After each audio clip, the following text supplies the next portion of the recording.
E agora a gente retoma o contato com o professor William Gonçalves, professor de Relações Internacionais da Universidade do Estado do Rio de Janeiro, a UERJ. Olá, bom dia, professor. Bem-vindo aqui ao Jornal Brasil Atual. Tudo bem? Bom dia, muito obrigado. Tudo bem? Vamos conversar com o professor William sobre a participação do presidente eleito Luiz Inácio Lula da Silva na COP27, a volta do protagonismo do Brasil no meio ambiente. A expectativa para o discurso de Lula no ambiente oficial da Organização das Nações Unidas, a partir do meio-dia e 15, a expectativa é que ele reafirme a necessidade dos países se comprometerem com a preservação ambiental como forma de combater a fome em todo o planeta. Essa é a sua avaliação também, professor?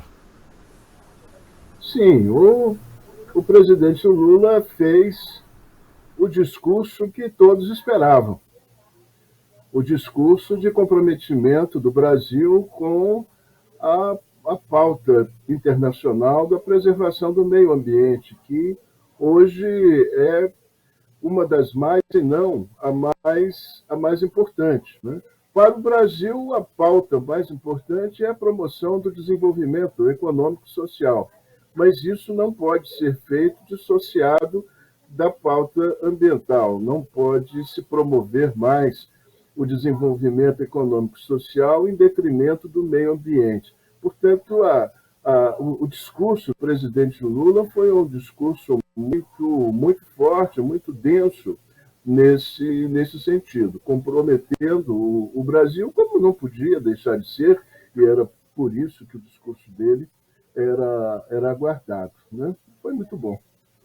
Perfeito. A gente tem que lembrar que ontem o presidente Lula também já conversou com o emissário especial dos Estados Unidos, o ex-secretário de Estado norte-americano John Kerry, também conversou com o enviado especial da China, o Xi Zhenhuan, para discutir uma agenda de cooperação Sul-Sul, e o Brasil também voltando a se colocar como um interlocutor com os Estados Unidos e a comunidade europeia.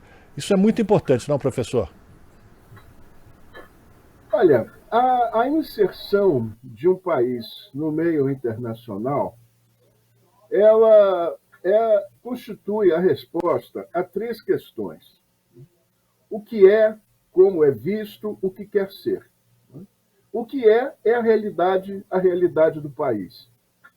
O que quer ser é a sua política externa. E como é visto, é muito importante porque ela determina o que quer ser, né? Ou seja, o que significa como é visto? Significa de como o país entra no cálculo das grandes potências, como o país se insere na estratégia das grandes potências. E o Brasil, pelo seu tamanho, pela sua população, pela sua unidade nacional, né, pela sua natural liderança na América do Sul, né, ele entra no cálculo estratégico das grandes potências. Por isso é que o presidente Lula está sendo cortejado, né, porque a China quer um diálogo mais fluente com o Brasil, os Estados Unidos precisa de um diálogo mais fluente com o Brasil. Todos dois querem atrair o Brasil para uma posição mais próxima de si, né? Portanto, essa posição que nós ficamos nos 4 anos, né, de absoluta irrelevância, sem política externa, né? Nós ficamos sem política externa. Nós mantivemos as relações exteriores com as nossas embaixadas funcionando, os nossos embaixadores lá a fazer relatórios, a carimbar papel, mas política externa não tínhamos, né? Um presidente que insultava os demais, enfim, tinha uma visão muito primitiva, muito tosca das relações internacionais, né? De modo que havia uma ansiedade para que o Brasil, vamos dizer assim, voltasse à normalidade, né? E pudesse, portanto, ser um parceiro importante, né, para as grandes potências. E isso está, quer dizer, quem alguma vez duvidou disso está vendo isso assim, de uma maneira muito evidente, muito clara. Pois é, professor, mas normalmente a gente acompanhando essas discussões, todos os pontos eles são colocados por países basicamente capitalistas, Estados Unidos ou os países da União Europeia, como metas para a redução da emissão de carbono e tudo mais. A China, quando traz o Brasil, ou procura o Brasil para aumentar ou retomar essa cooperação Sul-Sul, e o Brasil começa também, por conta de sua, digamos assim, a sua gravidade, a trazer todos os países da América do Sul. Existe a possibilidade, inclusive, da Argentina querer integrar um BRICS ampliado. Como é que o senhor avalia a possibilidade desses países do Sul também colocarem suas demandas e suas preocupações para os países do Norte, que normalmente são eles que pautam esse debate? Muito bem, muito bem. Nós estamos vivendo, né, estamos passando por uma fase do sistema internacional de poder em que há uma disputa intensa, né, pelo poder hegemônico e, consequentemente, né, pela manutenção ou mudança na ordem internacional.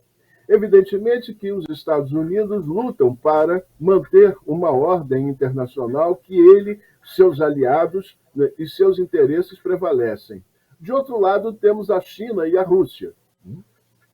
A Rússia aceitou a provocação, né, e entrou em guerra. Com os chineses é mais difícil, né? A estratégia chinesa é muito sutil e não abre a guarda para esse tipo de coisa que fizeram com a Rússia. Embora os norte-americanos tentem, sempre com a provocação a respeito de Taiwan. Ora, qual a diferença, né, entre a ordem internacional atual, defendida pelos Estados Unidos, e a ordem internacional que poderia advir de um maior protagonismo da China com os seus aliados? A ordem internacional atual é uma ordem internacional criada para atender às necessidades dos países desenvolvidos. É isso que os Estados Unidos querem manter. Ao passo que a China propõe uma nova ordem internacional, né, que abre a possibilidade, abre caminho para o desenvolvimento dos países da periferia. Essa é a diferença, né? Veja que o BRICS, né, foi um instrumento, né, desse processo. O BRICS criou o novo Banco do Desenvolvimento, criou o fundo, né, quer dizer, com finalidade financiar a infraestrutura dos países em desenvolvimento. Os Estados Unidos e os seus aliados, né, sejam europeus ocidentais, canadenses, japoneses, né, nunca jogaram nesse sentido. Né? Jogam com financiamento, né? Jogam com empréstimos, né? Mas nunca atuaram no sentido, né, de promover o real desenvolvimento dos países da periferia. Essa é a diferença, é isso que está em jogo, e nesse processo o Brasil é uma peça importante, afinal, é um dos criadores do BRICS, né? É uma parte importante. O Banco dos BRICS foi criado aqui no Brasil, no encontro de Fortaleza, durante o governo da presidente Dilma Rousseff. Sem dúvida. A gente está conversando com o professor William Gonçalves, professor de Relações Internacionais da Universidade do Estado do Rio de Janeiro, a UERJ, falando sobre a expectativa da participação do presidente eleito Luiz Inácio Lula da Silva na COP27.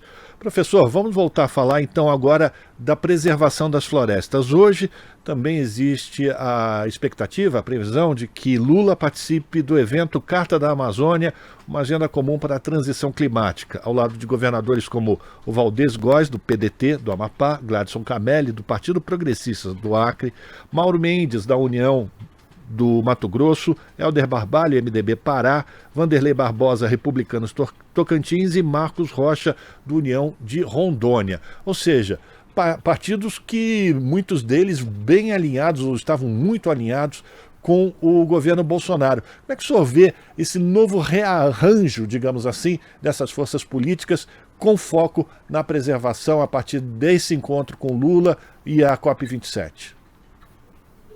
Bom, eu penso, em primeiro lugar, que a mudança do governo federal, né, com uma sustentação popular robusta e principalmente com o apoio externo que o novo governo, que o governo eleito tem, né? Não vamos esquecer que imediatamente após o resultado da eleição, todos os chefes de Estado dos principais países se manifestaram cumprimentando o presidente eleito, portanto, ratificando a legitimidade do pleito, né? Portanto, nós temos um chefe de Estado que é um chefe de Estado eleito, que é respeitado no meio internacional, que é ouvido no meio internacional. E, evidentemente, que os governadores, a despeito dos seus partidos, têm que ter uma responsabilidade com isso. Não podem decidir agora fazer uma resistência, se recusar a dialogar e participar das diretrizes federais. Então, esse é um ponto. O segundo ponto que eu vejo como muito importante é o seguinte: a política do meio ambiente do governo anterior, desse que está se esvaindo, né, parte de um princípio, né, que sempre teve muito trânsito nas Forças Armadas, especialmente no Exército, que era o seguinte, que a Amazônia está tomada pelas ONGs. As ONGs tomaram a Amazônia, essas ONGs têm vinculações com o meio exterior, são forças, portanto, antinacionais. Eu não vou dizer que estivessem completamente errados. Não, de jeito nenhum. Isso tudo existe. O problema é como lidar com isso. E o governo, né, lidou com isso da maneira mais tosca, mais primária que podia fazer, que foi liberar, né, vamos dizer assim, a bandidagem, a queima indiscriminada, né, da floresta, a liberação para uma mineração do século XVIII, né, fechou os olhos para a criminalidade. Então, a maneira com que resolveram o problema que eles diagnosticaram é pior do que o problema, né? E qual é a maneira correta de enfrentar o problema? É esse que se propõe, é de integrar a Amazônia à economia nacional, dando atenção à população local, aplicando tecnologia, né? E preservando é possível fazer isso, né? Não sou eu que vou ensinar as pessoas a fazer isso, mas nós temos no Brasil conhecimento para fazer isso, né? Órgãos estatais, as universidades, sobretudo aquelas do norte do país, a Federal do Amazonas, Federal do Pará, ali há conhecimento acumulado, né, para pôr em prática uma economia moderna para a Amazônia e sem destruir o meio ambiente. E como isso interessa a comunidade internacional, vamos dizer assim, o Brasil pode se aproveitar disso e drenar recursos para isso. Agora, é necessário inteligência, é necessário habilidade diplomática, né? Isso não se resolve da maneira tosca, primária, com que vinha sendo feito. E eu acredito que o governo Lula, assessorado como ele está, com a experiência, o conhecimento que ele tem, que ele acumulou ao longo de todos esses anos, ele seja capaz de liderar um processo desse tipo. Agora, professor, é impressionante como de fato o presidente Lula já se tornou o interlocutor internacional, né? Nós temos a participação oficial do Brasil e ninguém fala uma frase do que foi dito pelo ministro do Meio Ambiente, o Joaquim Leite, se eu não me engano, esse é o nome do nosso ministro, né? Ainda em atuação. Como é que o senhor vê essa situação bizarra? É uma situação diferente, né? Nós ainda não havíamos Já experimentamos de tudo, mas isso ainda não tínhamos experimentado. Quer dizer, o governo atual foi um governo que se isolou, né? Um governo que nega o conhecimento, que vira as costas para a ciência, que hostiliza a universidade, não é? E que trata os demais, o presidente, né, tratou os demais chefes de Estado da maneira mais desrespeitosa que ele encontrou, né, da mais respeitosa que podia ser. Portanto, que foi um governo que se condenou ao isolamento, né? Um presidente da República que vai ao encontro internacional e passa o tempo todo a fazer piada com garçom, ou come sanduíche na calçada em Nova York.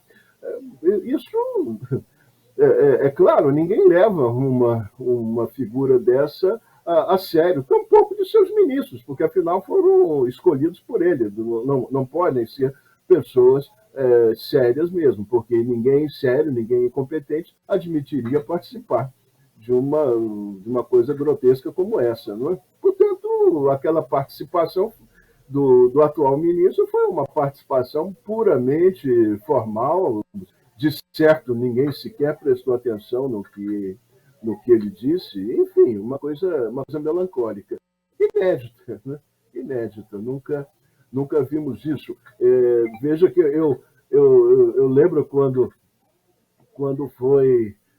o Bill Clinton convidou os países da América Latina para um encontro nos Estados Unidos, para pensar numa forma de integração, né? O presidente em exercício, o Itamar, convidou o presidente Fernando Henrique Cardoso para acompanhá-lo e participar junto com ele, uma vez que ele havia aceitado o convite, mas quem ia administrar, né, o processo seria o presidente Fernando Henrique Cardoso. Os dois foram juntos, né?